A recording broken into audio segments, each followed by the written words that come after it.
Hey everybody, thought I'd do another video here, this time on a flash cart for the Atari 7800. Now, we've been waiting for this for a long time. There was a couple of other solutions that were in progress for a number of years. It just hasn't materialized for a number of reasons. People have busy lives, technical problems.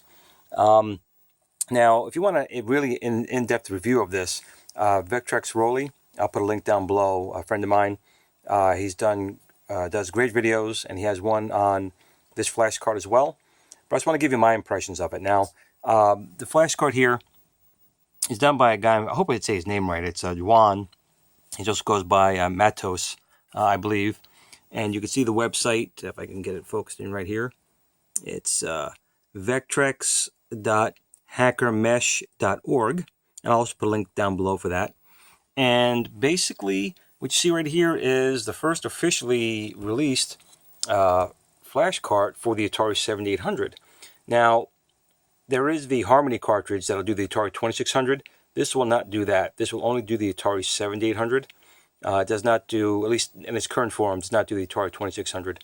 And you can see it's a little big board. It will fit in the Atari cartridge up to this point. The rest of this will be sticking out, and that's a good reason. I'll get into that in a second. But basically, a lot of the issues were, I guess, the memory schemes that some of the ROMs used. And Mateos here basically makes it so when you put the ROMs on here, you have to change the extension on them. And each extension will describe what type of memory scheme it's using here. And again, VectrexRoli, we can go into a little bit more details into that. Now, the 7800 uses the regular 2600 sound chip, but you can get some games like Ball Blazer and Commando have a Pokey chip. Now, this does not come with the cartridge. You have to get it yourself. I actually had, I originally bought a Ball Blazer cart just to take out the Pokey chip, and then I realized I had an Atari 5200 motherboard that was not working, and I took the Pokey chip out of there, and it was already socketed, so it made it easier for me. So, you can see here where it says label side, that's the part that's going to go into the 7800 cartridge slot, and you actually turn it around and it faces this way. Now, this up here, if you see the top, there's another header up here with a bunch of X's on one side and O's on the other. There's no SD card on here, and there's no direct way to get ROMs on here, so what you do is you have to get one of these little guys. And this is the little burner device. Now, what's good about Mateos' type of flash carts is you only technically need one of these for all of his flash carts. Now, I have this one here for the 7800, but I also have one for the Vectrex, which I like, and also for the Atari Lynx as well. And the same type of technology, use these type of burners to put the games on it. Now, you can't drag all the games over at once. There's a couple things you need to do with his. First, whether it be the Atari Lynx or the 7800, a lot of the ROMs have headers, 128K headers on them. They all have to be removed. They will not work with that. And he has a website you can go to, and it'll pull the headers off. But I had a lot of difficulty with it. I ended up trying both Explore, different versions, compatibility mode. Even Chrome gave me some problems. I ended up using Firefox, and that was able to do it. Before that, whenever I tried to remove the headers, all the files came to 0 size, so they didn't work. But it took me about an hour to finally figure out how to get it going, and I did get a couple of the ROMs converted over to the cartridge. Now, when you use this burner and you connect it, you can see in the top corner there's a little rotary switch here. This rotary switch allows you to put up to 16 ROMs, or 16, I should say, 128K ROMs on here. So you put one ROM, copy it, then you can switch to the next slot, put a copy of a ROM on it, go to the next slot, and so on. You keep doing that to fill all 16 slots. Now, he also supports 144K ROMs. Now, when you switch this up to 144K, the 16 games now become only 8. So you have 8 slots. But at least it's a solution we have. Up until now, we've had nothing at all. Now, he said in his documentation he included a couple of ROMs on here for testing purposes. My guess they were in PAL mode. Every time I tried a different slot on here, I got garbage, static, not static, but the wavy lines, which led me to believe that whatever ROMs he had on here were in PAL format. So I had to copy some ROMs over myself, which I've done.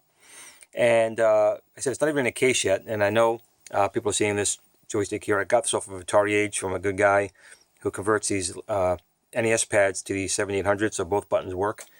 And here's my 7800 right now, hooked up to a nice old CRT. And let's take a look at it. So I'm not sure what ROM is set to right now. I'm not sure if we can see what slot was set to here. Come on, focus. Okay, so we're on number 2. So I'm going to turn this around 180 degrees. And I'm going to put this in the cartridge slot. Like so.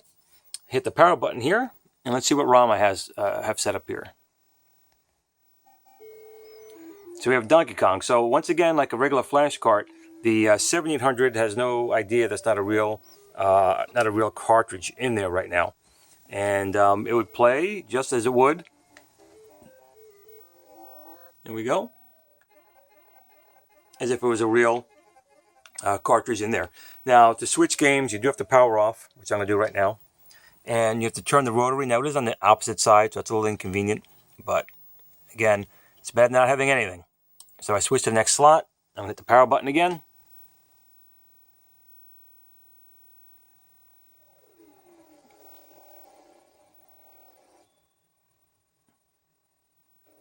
And we have some Ball Blazer. And you can hear that pokey sound chip going. Now, if you don't have the pokey sound chip, it will still work, but you won't get the background music. You'll just get sound effects. That's the same in Commando. As far as I know, the Commando and Ball Blazer are the only 2 games that support the pokey sound chip. But again, if you don't have it, you'll hear sound effects, but you'll not hear the in-game music. And let's see what other games we can try here. Let's turn this off and move our little switch again. Come on, switch. I gotta get a little knob on there. We got Donkey Kong Jr. And that's really it. Now, the good thing about this cartridge is it's not very expensive. I can't remember off the top of my head, but if you go to his website, which I'll put a link down below, the cartridge is not expensive. And again, you do have to buy this burner, which is a little bit more than the price of the cartridge.